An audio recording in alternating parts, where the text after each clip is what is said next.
aqui. Vamos falar sobre 20ª doutrina, a mordomia. Deixa eu compartilhar aqui rapidinho. Bom, a 20ª doutrina aqui, ela é a mordomia. Vene, fale sobre a mordomia. Ok, só um segundo que eu vou compartilhar aqui a tela do texto. É, Pera, eu tava aqui. Espera. É, Pronto, calma.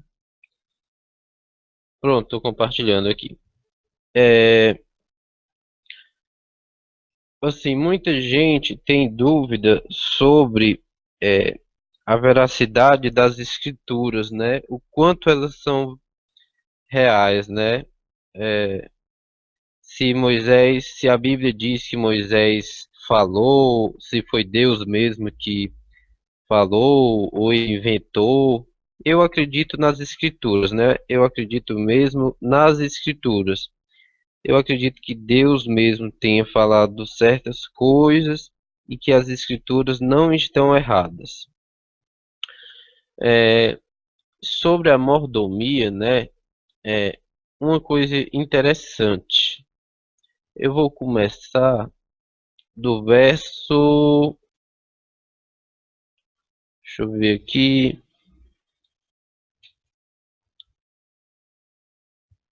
É, eu não quero me estender tanto quanto o William, né? Que ele fala muito sobre muitas coisas e provavelmente ele vai ter muita coisa para falar, mas eu apenas estou dando a minha opinião, né?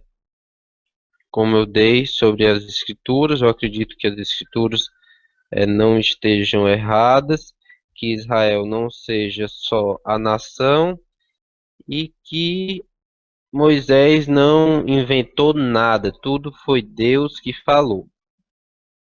É, Sobre a lei, Paulo gosta muito de citar a lei mesmo, ele não faz essa distinção assim.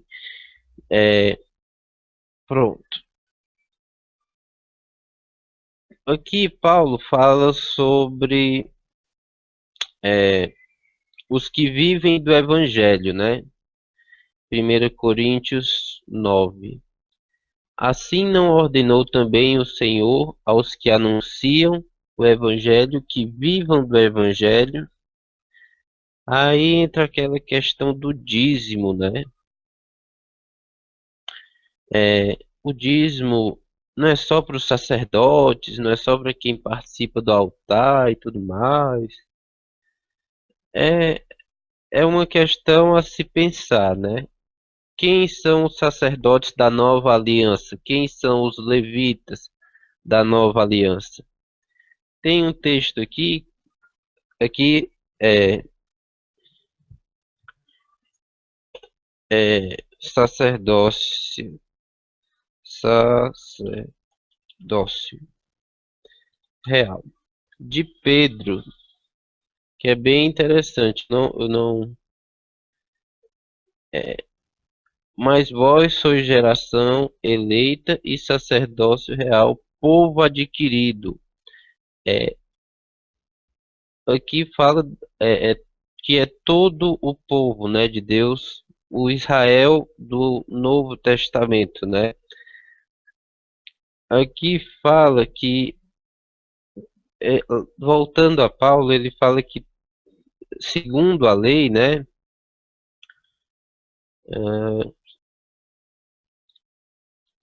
a lei do Antigo Testamento, que o nosso amigo William disse que foi abolida, mas aqui ele cita de novo, né?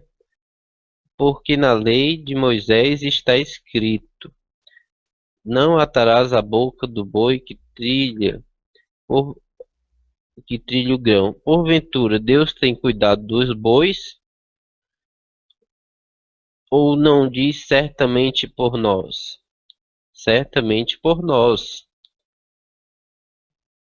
aqui ele fala dos que pregam a palavra de Deus, né?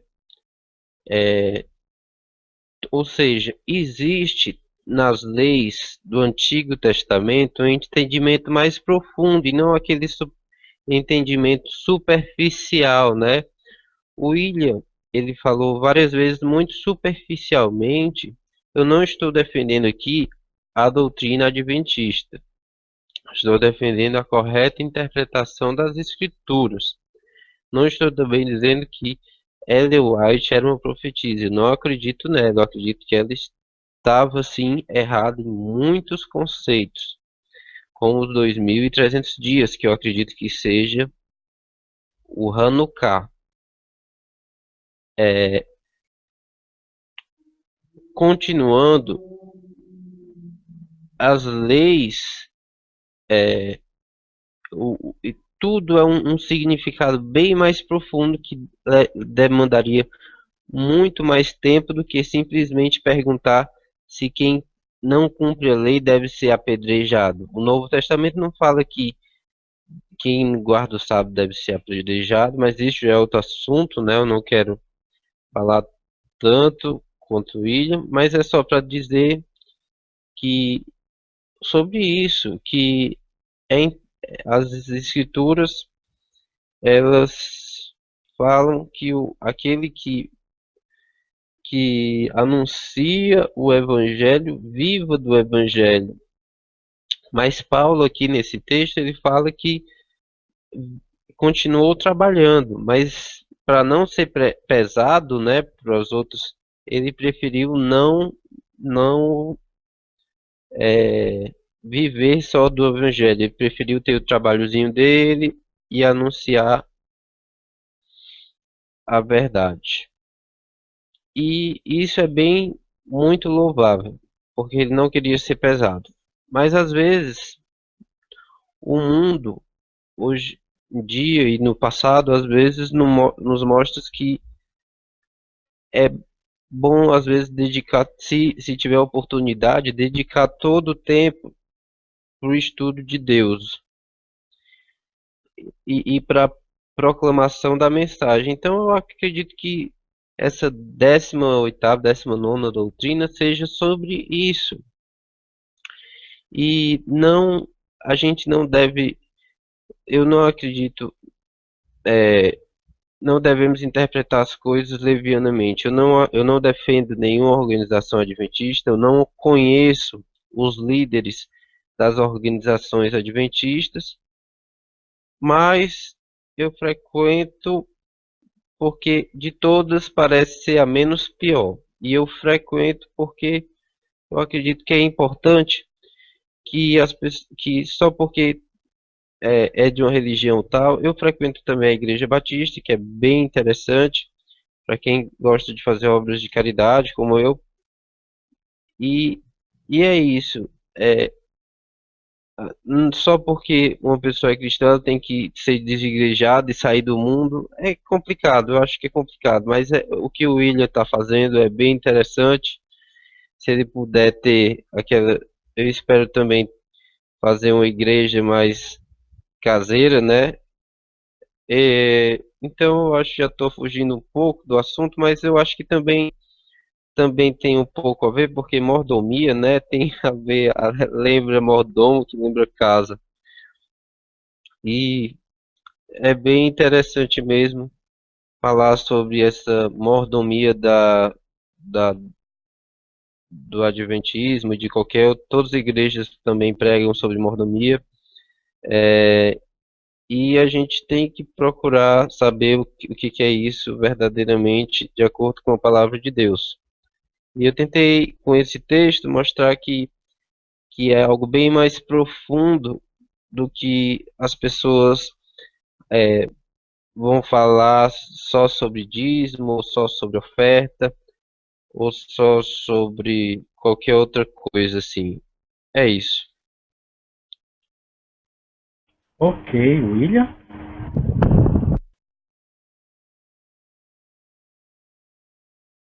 Deixa eu corrigir umas coisas aqui.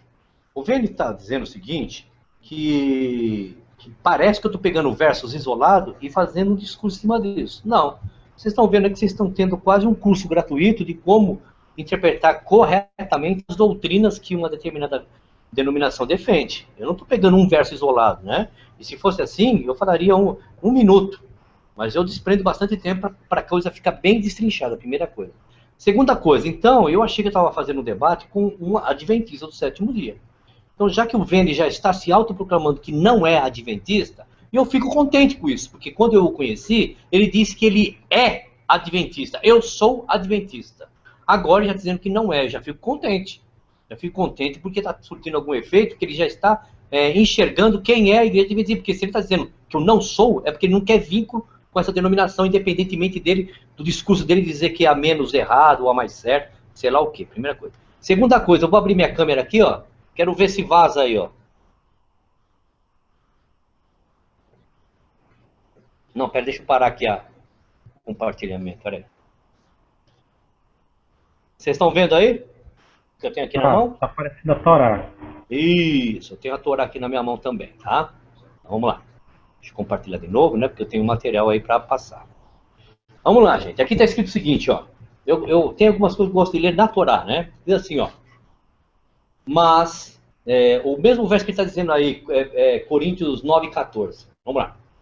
Assim ordenou. Ordenou. O que é ordem? É um imperativo, né? É para fazer. Estão me escutando bem aí, né? Estão me escutando? Alô, alô, alô? Sim, tá. Pode prosseguir. Então tá bom. Prosseguir. Então, o Senhor, né, o Salvador, é imperativo. Ele deu uma ordem. Tá vendo? Uma ordem. Vamos lá. Que ordem que ele deu? Aos que anunciam as boas novas, né, porque o evangelho, evangelion, general e tudo mais, não entra no meta aqui na Torá, já entra uma linguagem mais adequada. Os que anunciam as boas novas, que vivam das boas novas. A pergunta é, além disso, dessa passagem estar mais clara, está dizendo o seguinte, você que fala das boas novas, viva conforme aquilo que você está falando. É isso. Mas tudo bem. Vamos entrar na negação do que o Vene falou. Não, tem que ser sustentado pela obra. Ok. Aonde está esta ordem imperativa do Senhor, que aquele que anuncia o Evangelho tem que ser sustentado financeiramente por uma classe dominada, subjugada a esses que anunciam o Evangelho? Aonde está isso? Porque se é um imperativo que está sendo dito aqui de Paulo, que alguém tem que ser sustentado, custeado, tem uma classe de pessoas abaixo de mim que tem que dar dinheiro para mim, para eu comer, beber, me vestir, comprar carro, aparelhinho na boca, passear, que nós vamos falar isso mais para frente aqui, nesse assunto mesmo de mordomia. Eu desafio a qualquer pessoa que estiver assistindo este hangout que me mostre a passagem aonde o Salvador está dando uma ordem imperativa, ordenou uma ordem. Ele estava falando o seguinte, olha, a partir de agora, todo mundo que for falar das boas novas vai ter que ser sustentado por alguém. Então é ir além do que está escrito. E também é dito para nós não irmos além do que está escrito. Então vamos lá. Está compartilhando aí? Somos dispenseiros de Deus, responsáveis a Ele pelo uso apropriado do tempo e das oportunidades, posses das bênçãos da terra e seus recursos, que Ele colocou sob o nosso cuidado. Reconhecemos o direito de propriedade da parte de Deus por meio do fiel serviço a Ele e a nossos semelhantes, e devolvendo os dízimos e dando ofertas para a proclamação de seu evangelho e para a manutenção e o crescimento de sua igreja. A mordomia é um privilégio que Deus nos concede para o desenvolvimento no amor e para a vitória sobre o egoísmo e a cobiça. O mordomo se regozija nas bênçãos que advêm aos outros como resultado de sua fidelidade. Pois bem, isso aqui é um discurso só, né? Lembrando, amados, que assim, eu não estou fazendo como o Vene, tá? Tipo assim, o Vene, ele não está defendendo a tese adventista, porque a proposta do debate vamos pegar as 20 e tantas, todas as doutrinas da igreja adventista, e vamos discorrer sobre a afirmação da igreja de dizer que aquilo está correto. Né? Infelizmente, o Vene, desde da primeira doutrina, ele não se prende às passagens que a própria denominação adventista defende para dar base àquela doutrina. E a mordomia foi mais uma, como todas as outras 19 lá atrás, tá? Mas não tem problema, ele é livre para falar, se manifestar da maneira que ele quiser. Eu, porém, o meu contraditório é sempre em cima das passagens que eles mesmos nos apresentam para dar base à doutrina. Pois bem, então ele começa lá em Gênesis 1, 26 e 28. E disse Deus, façamos o homem à nossa imagem, conforme a nossa semelhança, e domine sobre os peixes do mar, e sobre as aves do céu, e sobre o gado, e sobre toda a terra, e sobre todo o réptil que se move sobre a terra. E criou Deus o homem à sua imagem. A imagem de Deus o criou, homem e mulher os criou, e Deus os abençoou, e Deus lhes disse, frutificai e multiplicai-vos, enchei a terra, e sujeitai e dominai sobre os peixes do mar, e sobre as aves do céu, e sobre todo o animal que se move na terra. O que essa passagem tem a ver com o dízimo? Porque nós vamos entrar no campo do dízimo. Mordomia é dízimo. Esta passagem aqui, o Criador está dizendo para que Adão tome conta de tudo que foi criado e foi colocado na mão dele. Agora, dízimo, oferta, pacto, se lançar, o que essa passagem tem a ver? Nada. Vamos lá. Gênesis 2,15. E tomou o Senhor Deus o homem e o pôs no jardim do Éden para lavrar e guardar. E o guardar, ok, correto. Né? O que esta passagem tem a ver com o dízimo? Nada. Vamos lá. 1 de 3 a 11. Agora eu não me lembro qual é a passagem que eu não coloquei o livro, mas vamos lá. Veio, pois, a palavra do Senhor por intermédio do profeta Ageu, deve ser Ageu, né? Claro, dizendo, porventura é para vós tempo de habitardes nas vossas casas forradas, enquanto esta casa fica deserta? Que casa é essa? Eu não vou ler tudo. Aqui, Ageu 1 de 3 a 11 está falando, edificai a casa, para a casa, minha casa. Será que o Criador está falando de um prédio de alvenaria, da denominação adventista do sétimo dia, da congregação cristã, sei lá, todos esses templos, será que é disso que está falando? Não, amado. Toda vez que você ouvir o Criador falar de minha casa, ele está falando da nação de Israel. E leia direitinho essa passagem que eles estão colocando como base, para dar base na mordomia, no dízimo, que vai cair no dízimo, se isso tem a ver a sustentar um clero religioso, né? Uma hierarquia eclesiástica que vem lá desde o presidente da associação, aí vem lá dos presidentes dos distritos, da divisão sul-americana, divisão não sei das quantas, aí vem Brasil Central, chega nos pastores, se é para sustentar ancião, que é obreiro, que é sustentado. Vê se é isso que está dizendo essa passagem, mano. Vamos lá. Agora essa passagem é minha. Alegrei-me quando me disseram, vamos à casa do Senhor. Ué, então se é casa, é um prédio, é o templo. Aqui Salmo está dizendo assim, ó, que Davi se alegrou quando disseram ele a casa do Senhor. A pergunta é, que casa é essa? Se na época que escreveu isso aqui, o templo não havia sido construído, e sim o filho dele, Salomão, indevidamente, mas foi Salomão. Que casa é essa? Se é para navegar naquilo da Ageu, que casa é essa? O próprio Davi explica, alegrei-me quando me disseram, vamos à casa do Senhor. Os nossos pés estão dentro das suas portas. Ó Jerusalém! Jerusalém está edificada. Lembra aqui, ó? Edificar a minha casa, edificai a casa lá. É disso que ele está falando. Orai pela paz de Jerusalém, está falando de nação, amado. Não se deixe enganar. A palavra casa aqui, ó, não é templo. Quando o Criador está falando através dos profetas e fala a palavra casa, não fala de templo, de pedra. Está falando de Jerusalém. Vamos lá, aí eles pegam Malaquias, o famoso Malaquias 3, 8, 12, né? Roubará o homem a Deus, todavia vós me roubais, né? Vamos lá. Malaquias 2:1 diz quem é que vai roubar. Quando vocês forem fazer estudo bíblico, ou vocês ouvirem algum sermão sobre isso, sobre mordomia, semana de oração sobre mordomia, que é uma lavagem cerebral para o cara ficar preso lá para levar dinheiro para eles, que fala assim, olha, roubará o homem a Deus, todavia vós me roubais? Vai lá, amado, adventista, em Malaquias capítulo 2, verso 1, e vê para quem que é essa mensagem.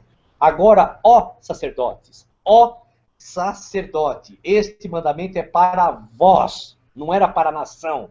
A advertência de que estava roubando, que estava lá sendo desonesto, que estava fazendo tudo errado, é para os sacerdotes. E não mudou nada até hoje, é a mesma coisa. E vocês vão ver o porquê lá para frente. Bom, vamos lá. Criar uma nova doutrina bíblica, utilizando o texto fora do contexto, é muito fácil. Se tomarmos, por exemplo, Atos 16, 30 e 31, que diz o seguinte, e tirando-os para fora, disse, senhores, que é necessário que eu faça para me salvar? E eles disseram, crê no Senhor Jesus Cristo e será salvo tu e tua casa. Isoladamente, como é Malaquias 3, 8, 10, né? De 8 a 10, isoladamente poderemos ensinar que basta um dos membros de uma determinada família se converter para que todos os demais estejam salvos. Afinal, não é isto que Paulo está dizendo? Crê. Crê tu, é só você crer. Crê tu.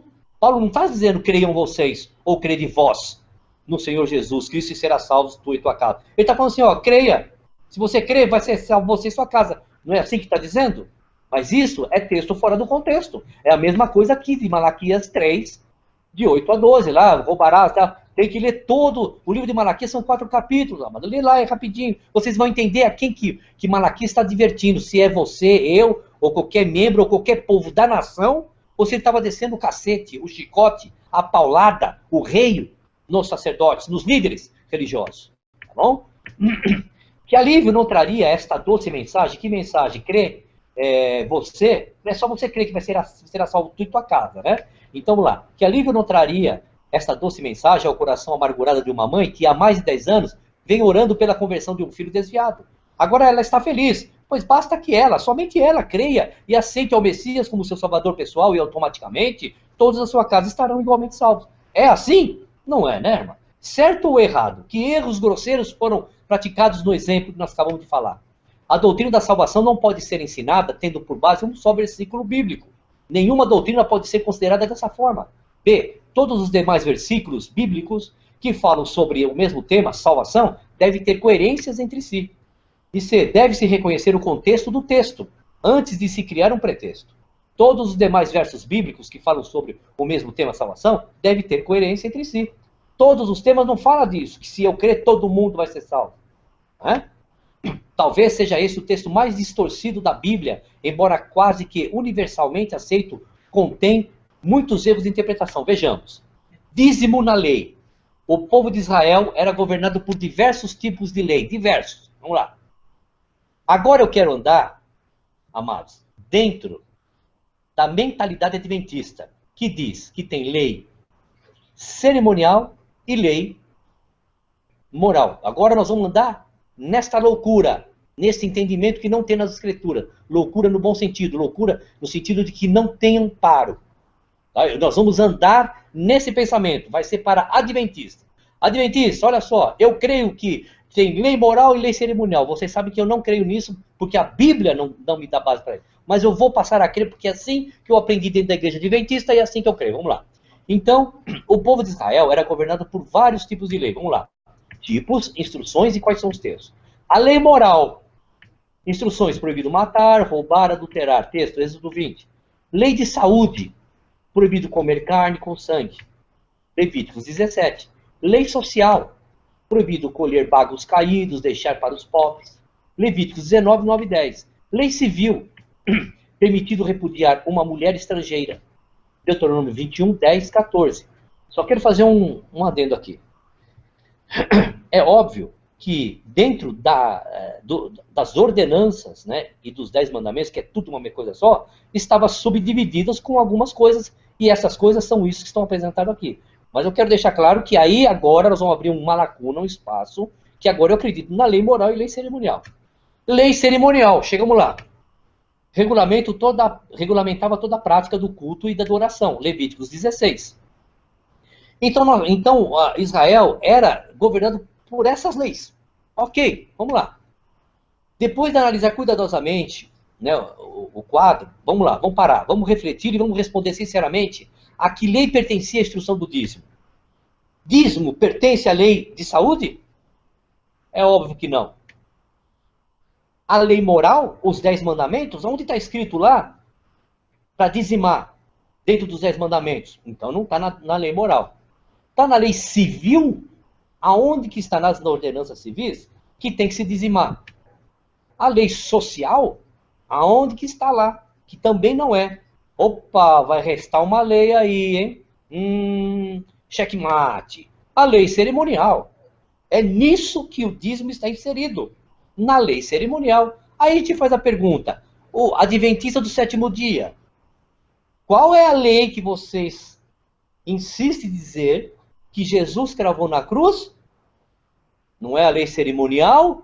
Então por que vocês estão ainda praticando coisas da lei cerimonial? O dízimo era da lei cerimonial. O dízimo se enquadra unicamente na lei cerimonial. a lei que caducou na cruz, a lei que não tem mais nenhuma validade para todos nós que vivemos sob o novo concerto, pois mandamentos cerimoniais são para os judeus do Velho Testamento. Outra passagem que eles pegam lá. Ai de vós, escribas e fariseus, hipócritas. A própria passagem já está se auto-acusando. Pois que dizimais a hortelã, o endro e o cominho. Cadê o dizimar e o dinheiro? Em primeiro lugar, cadê o dízimo em dinheiro? E desprezais o mais importante da lei. Qual que é o mais importante da lei? É o não o quê? É o não matarás, não roubarás. Qual que é o mais importante? O juízo, a misericórdia e a fé. Isso é o mais importante da lei. Que lei? A lei transitória da ordenanças para a graça. 1 Coríntios 9, 9 a 14. Porque na lei de Moisés está escrito, ó, antiga lei, lei de Moisés. Né? Não atarás a boca do boi, conforme o amado leu ali, tá tudo mais. Vamos lá. O grão, porventura, tem Deus cuidado dos bois? Ou não diz certamente por nós? Certamente que por nós está escrito, porque o que lavra deve lavrar com esperança, o que debulha deve debulhar com esperança de ser participante. Se nós vos semeamos as coisas espirituais, será muito que de vós recolhemos as carnais. O que é que ele está falando? A atitude. Paulo está dizendo o seguinte, se eu estou ensinando a você, é que eu não quis cortar o nosso amado Vênio quando ele veio com essa passagem, porque infelizmente ele tem muito ainda que discernir. Como eu também tenho muito ainda que aprender. Então quando Paulo está dizendo assim, ó, escuta, se eu estou ensinando vocês, eu não tenho que esperar que vocês aprendam e vivam isso que eu estou ensinando? Se outros participam desse poder sobre vós, olha só, por que não? E jamais justamente nós, ou seja, se vocês estão obedecendo leis de outros, por que vocês não obedecem a isso que nós estamos ensinando para vocês? Não está falando de grana de ser sustentado, amado. Isso é manipular a mente dos incautos. Vamos lá. Mas nós não usamos desse direito. Ele não quer usar desse direito. Que direito? De subjugar as pessoas. As pessoas são livres para fazer o que quiser. Antes suportamos tudo, para não pormos impedimento algum ao Evangelho de Cristo. Agora vem, olha só, vem a advertência, olha só. Não sabeis vós que os que administram o que é sagrado comem do que é do templo? E que os que de contínuo estão junto ao altar, participam do altar? Falando novamente da lei de Moisés, ele está falando isso. Vocês não sabem que, olha só, ele está falando, vocês não sabem que os sacerdotes são sustentados porque eles fazem as coisas tudo errado? Assim ordenou também o Senhor aos que anunciam o Evangelho que vivam do Evangelho. Assim ordenou o Salvador de que vivam, ou seja, que eles tenham a procedência das atitudes daquilo que eles estão pregando e não daquilo que ele está dando exemplo em cima. Vocês não estão sabendo que os camaradas que pregam sobre o altar, comem do altar, é uma festa, mas com a gente não é assim. Eles não querem isso com eles. Está falando das atitudes carnais. Vamos lá. Vamos continuar lendo então essa passagem que para aqui em 14, vamos lá de 15 a 18. É o mesmo livro, mesmo passagem, mas vamos continuar. Mas eu de nenhuma dessas coisas usei. Que coisas? Daquilo que a antiga lei dava suporte para eles. E não escrevi isto para que assim se faça comigo. Ele não quer que faça assim. Que ele seja sustentado como os sacerdotes eram. Porque melhor me fora morrer do que alguém fazer vã esta minha glória. Porque se anuncio o evangelho, não tenho que me gloriar, pois me é imposta essa obrigação. E ai de mim, se não anunciar o evangelho. E agora o profeta William vai acrescentar, ai de mim, que eu não anunciar esse evangelho de graça. Porque de graça eu recebi, de graça eu dou. E por isso, se eu faço de boa mente, terei prêmio. Mas se de má vontade, apenas uma dispensação e me é confiada. Logo, que prêmio tenho? Que evangelizando proponha de graça o evangelho de Cristo para não abusar do meu poder no evangelho. Então, Paulo, ele está dizendo o seguinte, esse negócio que era da antiga lei, de sacerdotes serem sustentados por ele, pela própria lei, que comiam da própria mesa do que era servido, não é para ser assim. Não é para ser assim. Ele está descendo o cacete nesse sistema das pessoas que eram sustentadas pelo evangelho, transformando isso em dinheiro. Agora ele fala que não é para ser assim. Vamos lá. Dízimo era dinheiro? Desafio a qualquer um a me mostrar dízimo na antiga aliança sendo dinheiro. Eu desafio a qualquer um me mostrar que dízimo era dinheiro. A Bíblia fala de várias outras atividades profissionais não ligadas à agropecuária. Dízimo era só agropecuário, só. A Escritura diz assim, a cada 10 que passar debaixo da vara, 1 é do Senhor. Ou seja, se eu tivesse 9 cabeças de gado, eu não era obrigado a dizimar, porque não passava 10, passava só 9. Se eu plantava e colhia 9 sacas de cereais, de trigo, eu não era obrigado a dizimar, porque os 9 me era necessário para mim só. Agora, se eu tivesse contando 1 saca, 2 sacas, 3 sacas, 9 sacas, 10 sacas, opa, essa 10ª é do Pai, é do Senhor. Tá entendendo, amado? Então vamos lá. Vamos ver nas Escrituras algumas atividades profissionais não ligadas à agropecuária e, por consequência, não eram obrigadas a dizimar, porque dízimo era só agropecuária. Vamos lá. Atividades. Passagem bíblica, vamos lá. Alguns eram artesãos, estão todas as passagens aí, não vou ficar falando. Carpinteiros, as passagens estão aí. Cozinheiros, guardas, pescadores, mestres de obras, ourives, caçadores, mercadores, músicos, alfaiates e coletores de impostos. E pedreiros também, e acabou.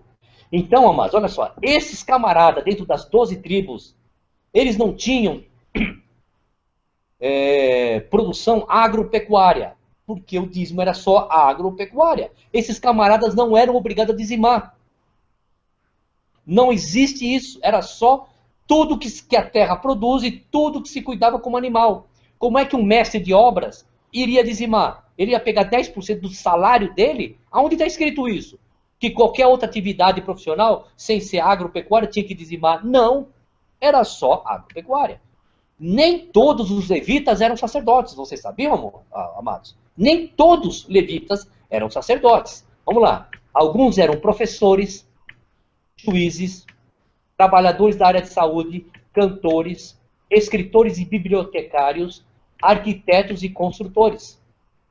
Estes não tinham que dizimar nada. Então, quando se fala assim que todo levita era sacerdote, também não é uma verdade. Isso é falta de conhecimento das Escrituras.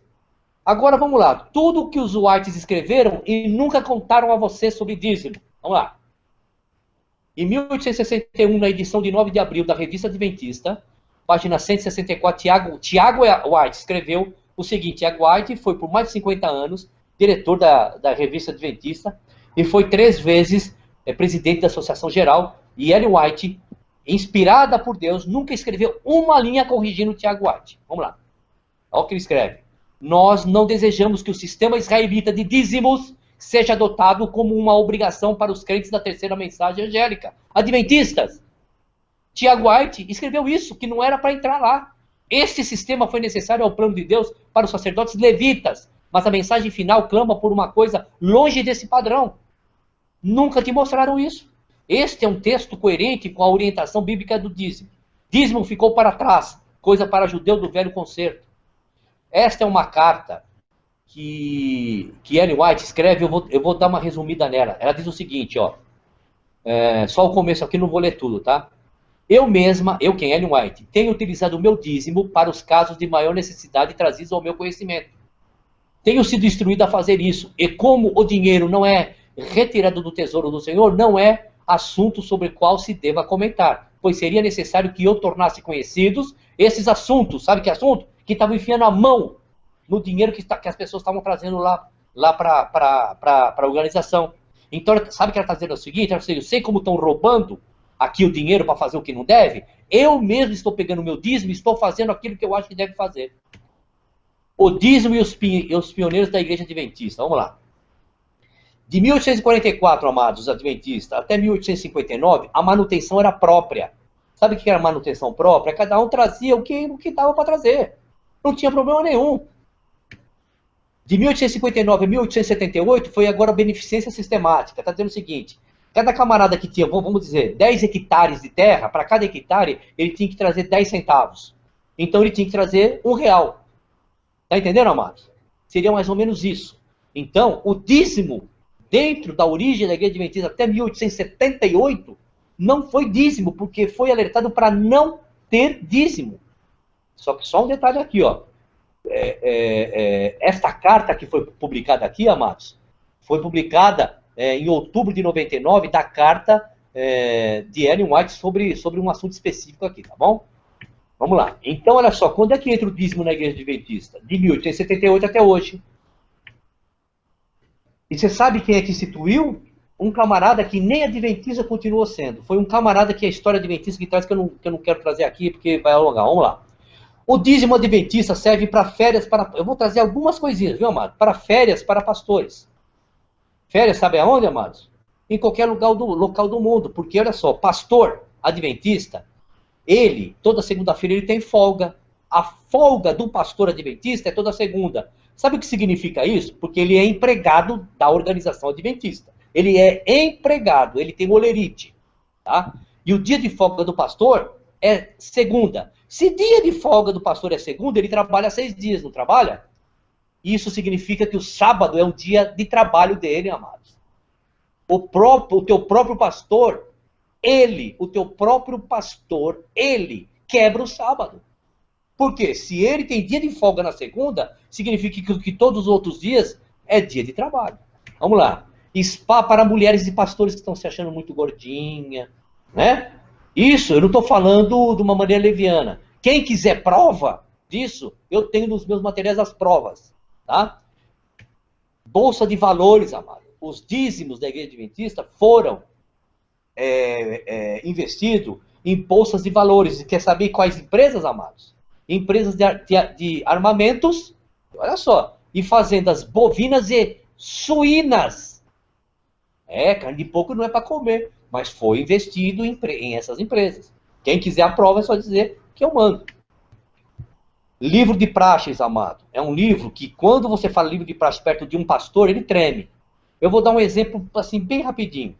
Se um pastor adventista, ele tem uma casa própria, através do livro de praxes, ele tem direito a ele alugar uma casa. Sabe o que ele faz? Ele aluga a própria casa para ele mesmo. A casa é dele, mas ele aluga, ou seja, ele recebe dinheiro do aluguel. O pastor adventista, ele tem dinheiro para gasolina, para imposto, ele não paga nada, tudo do seu dízimo. Eu pergunto, é um sistema justo? É um sistema que as escrituras dão base para alguma coisa? Não dá, né, mas? Obrigado, Gelson.